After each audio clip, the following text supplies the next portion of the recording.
Okay, you should see a screen that says, um, let's see, let me move that over a little bit.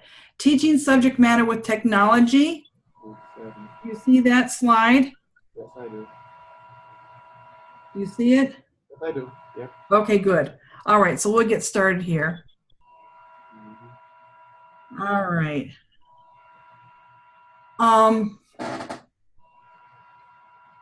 This is from a magazine, this quote that I have. And it's talking about one-to-one programs. And I think that you mentioned that you have a laptop cart in your classroom, right? Yes, I do. Yeah. It says here that technology may be the backbone of one-to-one programs, but it should not take the spotlight. So just because you have devices in your classroom doesn't mean you need to use them every day. And I think some teachers think that. But some days you might not need them, or it might be something that you're doing a collaborative activity where you don't need that. So the highlight is not on the devices, it's on the learning goal or the learning outcome for the students. And I'm sure you understand and you know that. Yes. So that's good. Also, here's another slide that says, in a technology-rich classroom, students don't learn technology. They're learning the subject matter, and technology is used as a tool. Right. So that's really important too. We went over this week textbook chapter 13, and here's a couple things that it mentioned. Educational technologies in the workplace.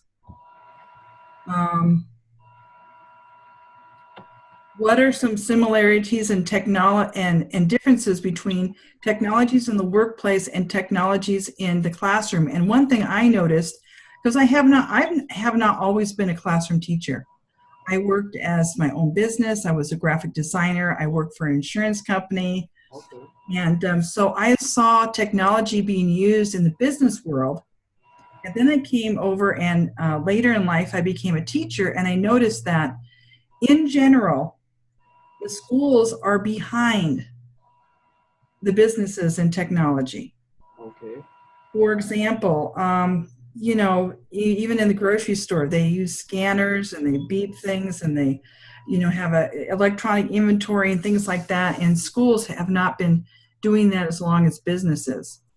And so one thing I like to do is look at what businesses are doing in technology and see how we can apply that to the classroom sometimes, Also, there's a question here in the book, what facilitates change in technology? And I think what it is the demand of the students or the demand of the people in general. I'll take an example of a business concept is credit cards.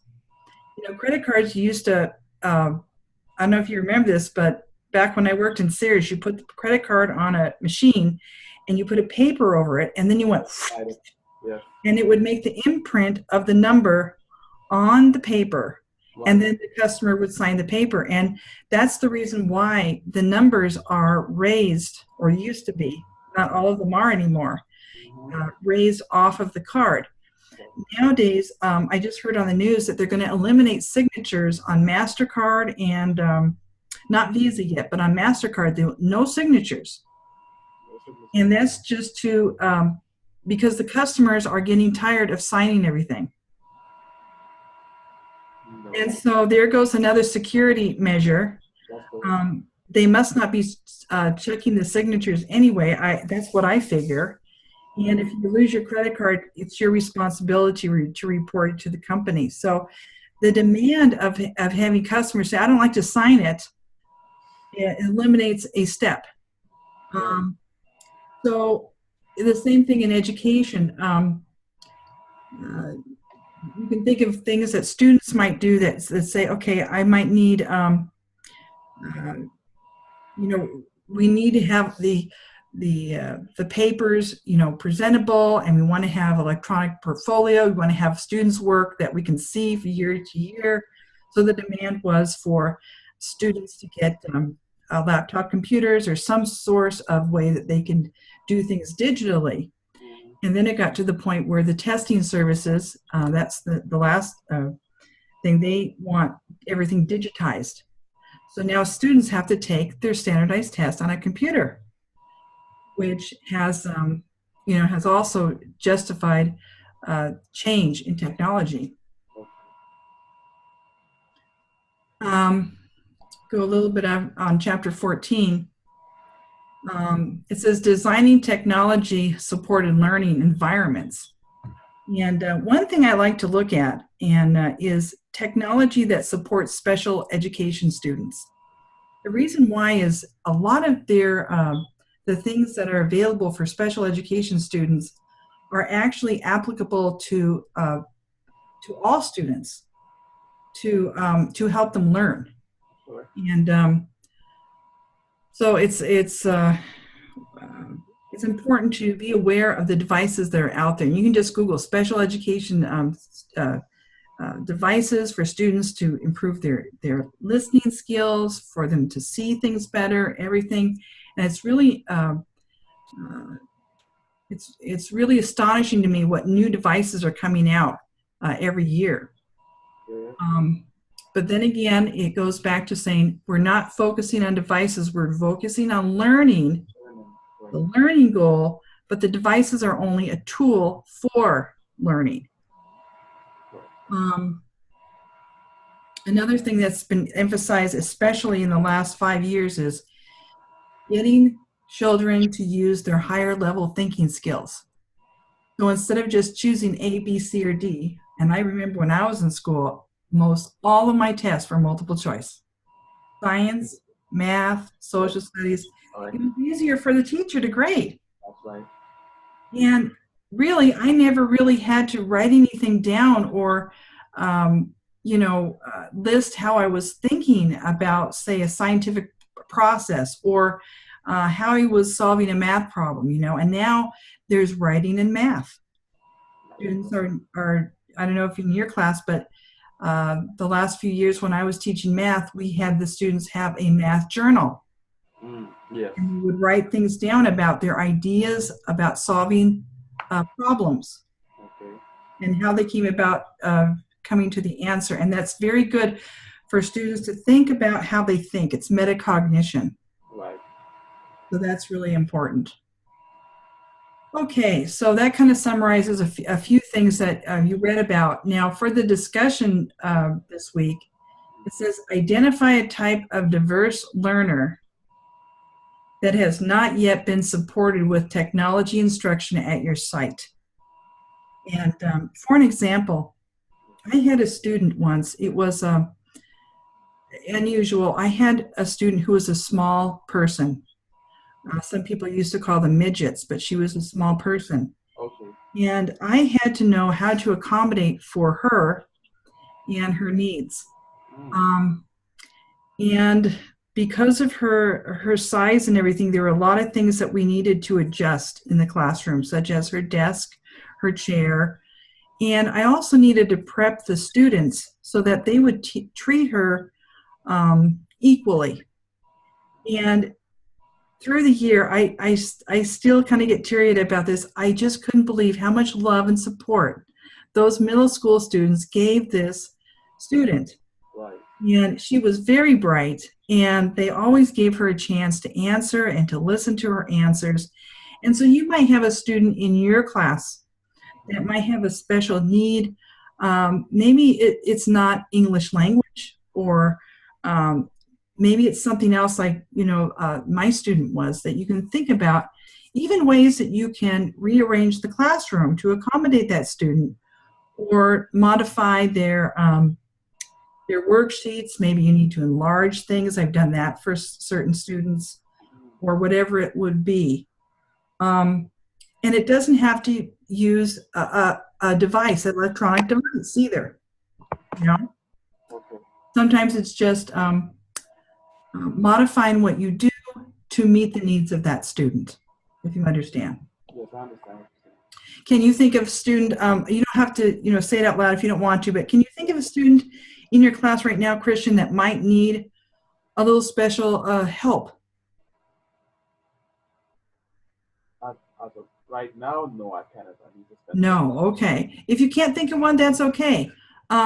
You might think of a student that you had in the past, Yeah. or you might think of potentially what kind of special needs student might you have in your class, like an English language learner, and how would you modify your curriculum to help them, either with or without technology? And that's a really important concept when it comes to learning, is that we not overlook those students who need the special help. Right. Well, I have a student, and I don't Okay. know. I don't. You can tell me if this is correct or wrong. He's accustomed to highlighting stuff on paper, Yes. but now that the test is being delivered on the Chromebooks, he finds it hard to digest the information. Yes. Now there is the highlighter key or option for for assessments, but he's telling me that it's not the same, Hmm. and because of that, well, he's attributing that for his grades. Yeah. So my recommendation was, well, I think you should write it down. Yes. But that is time consuming though. So I'm trying to figure out what way can I assist him or facilitate him better to get him into the new mode of testing. That is really good. And I'm kind of thinking out loud right now, and I'm thinking, I think the way to do it is to get him in gradually, kind of like getting in a pool. Right, right, Just kind of first let him dangle his toes in there by saying, hey, let's just do this part on the right, computer. And then the rest of the part you can do writing. right, right, right. And then maybe just a little bit at a time. That's one idea I have. Another one is, if you can get him to do something that's fun and engaging on the computer Mm-hmm. first to kind of break the ice, then kind of go into the getting the academic materials on the computer, that would help. And then doing a little bit of both. Well, okay, the academic, and then we're going to do a little bit of fun, a little academic, a little fun, and pretty soon he'll be so accustomed to it. But it Right. will take time. And one thing I want to let you know is that if you believe as a teacher that testing him on a computer is going to lower his score or give him any kind of a disability, then you Mm-hmm. need to let the testing director at your school know. And there are accommodations that can be made with extra time, Yes. writing things down, maybe even a written test instead of a digital test. Yes. Look into that for that student. Okay, Understood. good. Those are good. And it's good that you are aware of that. That's a good teacher to notice that. Yeah. Good. Okay, we're going to go into key assignment 3. And it says to create a proposal. A proposal is like a grant, but not really a grant. It's a proposal. Okay. And you can make it like a grant if you want. If you want to say this is a grant or this is a prototype of a grant, that's fine. Okay. Um, Something that your leadership team or your administration could purchase. And it's something that has that to incorporate new technology resources. It could be a technology device, it could be an iPad, it could be a tablet, it could be more laptops, it could be better, faster laptops, whatever you see that your classroom would need. And as far as your proposal, you need to include some of these elements. The most important is actually to state the need of the item, why it is needed. Okay. So you give kind of like a background of how your class is, what you currently have, what you do in your classroom, so the person who's reading the proposal knows, where you're coming from. And then you go ahead and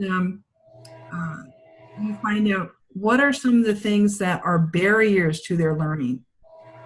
Why can't your students learn everything they need to learn? And if there's a barrier, then what could technology do to fill in that gap? That's the key.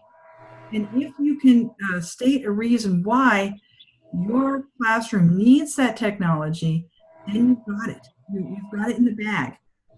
Things that can help you are research, such as maybe a study has been done that students who have a certain science instrument that's digital can collect more accurate data and they understand the science concept better. If you can find a study on that, fine, you Okay. know, or do your own studies, you know. Um, Also, ask the students before you do a grant what they want to learn. And my students wanted to learn how to program. They wanted to learn how to make apps for their phone.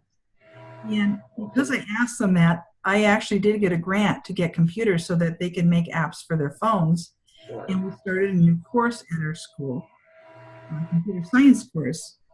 And that really uh, it was something they wanted to do. It was something that they could incorporate concepts that they learned from math into apps that they made, and it really went well. Here's one of the actual paragraphs in my grant. It says, "Explain why this project is critical for your school."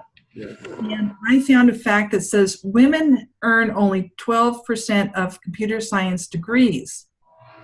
So I said, by offering computer programming in the middle school, more girls will be drawn to programming in a fun and simple way. So here I've taken a statistic and I've put it with what is at my school and what I think will happen. Right. And sure enough, more girls were interested in computer science because I introduced it to them at a younger age.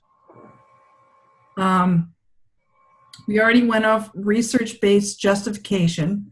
And the United States University, it has a free source of research for you while you're a university student.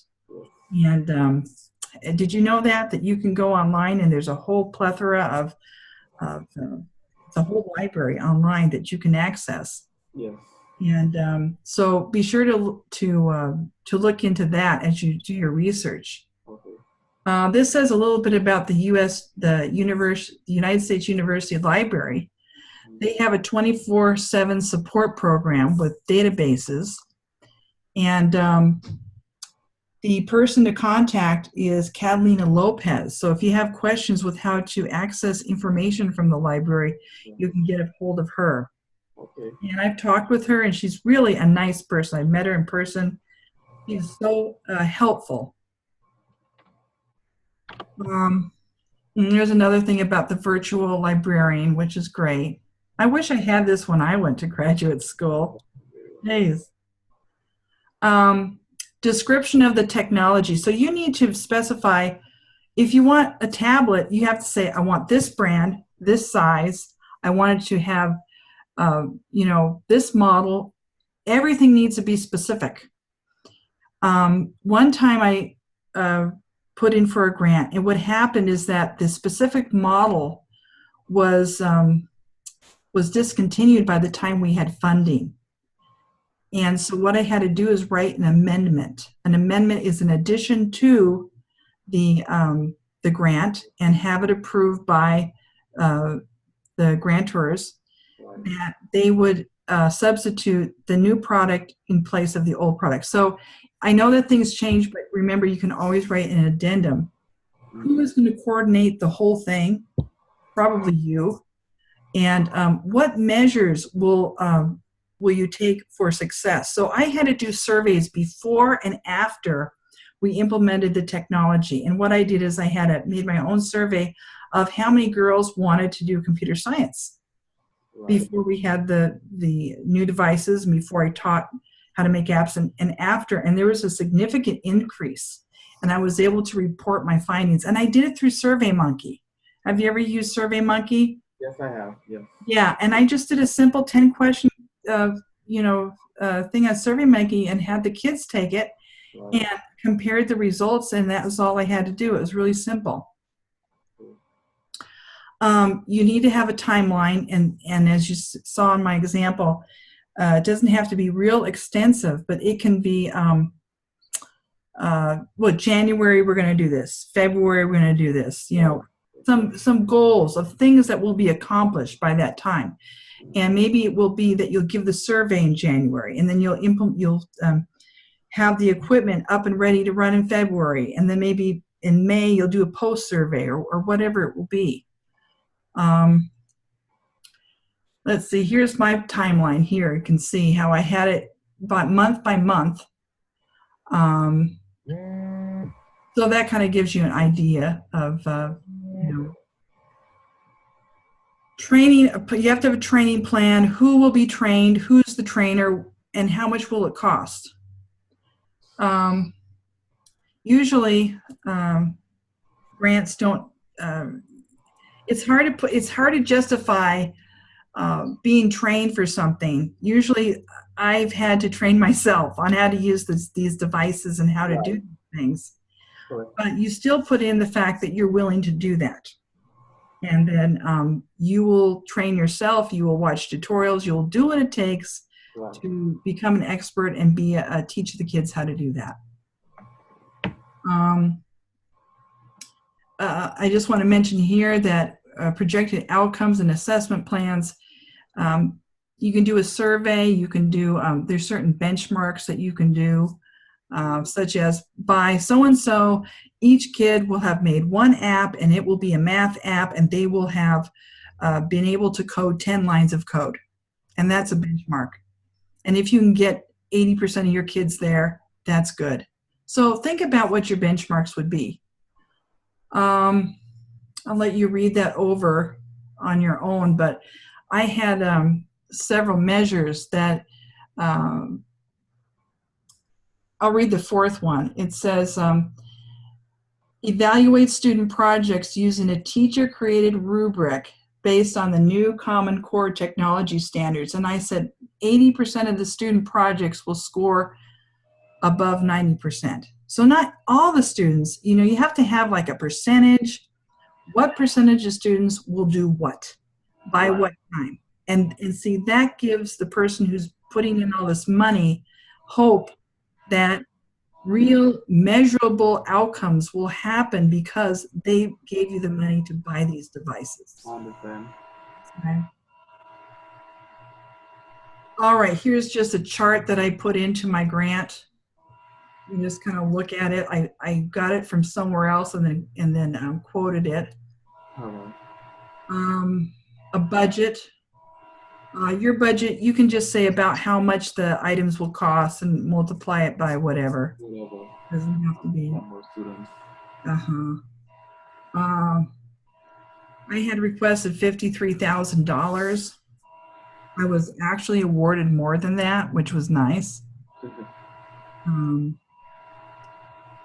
this looks really complex, this spreadsheet, but when you actually submit a grant to a company, they like things in spreadsheets because they can pull that data off of this Excel spreadsheet and do stuff with it. Okay. So they actually gave me this template. Now for this assignment, you don't have to put it in a spreadsheet, but I'm just giving you a little peek at that.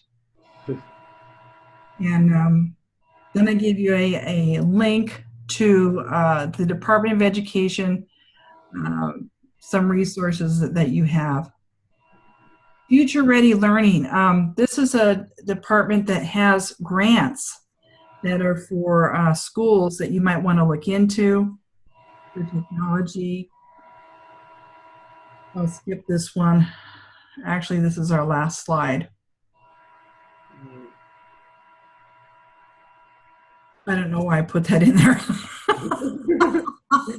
It's just in there. But anyway, yeah. But anyway, it's fun to do. I want this assignment to be fun for you, to be relevant to what you're doing, and to really think about, okay, I can do this. I can write a grant if I really needed to, and I can get the devices that I need for my kids. So the device that I was thinking about is Bluetooth earbuds. Bluetooth. Say that again. Earbuds. You know that they. Oh, Bluetooth earbuds. Yeah. Yes. So, And so you need to justify why the students need them, okay. and how it would improve their learning, and Mhm. what they're going to listen to. Now, I know that earbuds are really important, because if they're doing projects and they have like videos to watch. I've been in a classroom where none of the kids had earphones, and it was loud, Yeah, and they could not concentrate. correct. So you have a really good case there for wireless Bluetooth earphones. Now, my question to you is, how do you know that the Bluetooth earphones will only connect to one device? Because if two devices, if No, all the computers have Bluetooth, right. and the kids can see all the devices that have Bluetooth, could the students potentially hook on to somebody else's computer with their earphones and listen to what somebody else is listening to? Well, no, the Bluetooth should be paired to one device. It should be, Yeah, but it I can be would, more this than is one. what I would experiment. I would purchase two pairs of Bluetooth earphones yourself, Okay. and I would test to see if you were on one and have another teacher on the other one. Say, can you listen to what each other have to say? Right, right, right. And if that's the case, you might want to change it to wired. Wired. Well, You might want to change the wired just for that reason, because kids are tricky. I know they And are. if there's a way to listen to what somebody else is listening to, They will they'll do it. do They will do it. it. Can't trust them that much. Yeah, yeah. So, yeah, like theoretically, when I hook up to my Bluetooth, I have several Bluetooth devices in my home. And the ones that I have, once I hook up to a speaker, nobody else can hook up to that speaker on Bluetooth. Okay. But I'm not sure if it's with a computer and an earphone, how that would work. You know what I mean? Right. So think about that. Yeah. But I think your justification is wonderful. Yeah. Any other questions that you might have about this week's or the key assignment? No, not right now. Not right now. Just still brainstorming and trying to get things together. Good. That's wonderful.